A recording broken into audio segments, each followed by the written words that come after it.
Let me try to do a quick summary here. We've had some great content here today. And talking about progress, we talked a little bit about getting more real-time visibility, faster, getting things ATO'd quicker. We talked about the complexity and the fact that when you talk about cybersecurity, you have to address a whole series of things. I think we talked about 35 different steps over there at the VA. We talked about cloud challenges, and then we also said that you can't view security as a constraint. It's a challenge, but it can't be, stop the program. Lessons learned, we talked about getting more proactive versus reactive. We talked about the need for skilled resources and how it's a very competitive area to do that. We talked a lot about focusing on mission, that we're not just doing this for the sake of information security, we're doing this to address the risk of the mission.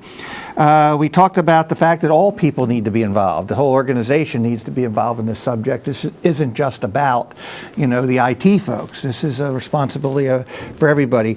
And we talked about defense in depth and defense in context as things that need to be looked at across the full scope. When we talk priorities, culture jumped out there, as it always does, getting the culture to understand these risks. We talked about sensitivities and looking at the sensitive data that needs to be protected, understanding what needs to be protected first.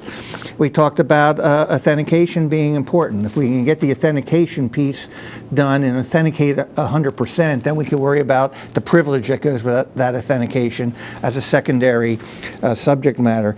We talked about continuous improvement. It's not about, a snapshot today. It's about continually staying on top of it. And we talked about testing being system testing. We're not talking about just a line of code. It's a system. Challenges, we had the complexity of the legacy systems that are out there. We talked about the challenges of interoperability, and we've got a lot of systems go back. I know the Colonel brought up, we got things back to the 1970s, they're still out there, so it creates those complexities. Future, we talked about big data, resiliency, more proactivity, and allowing the good versus blocking the bad.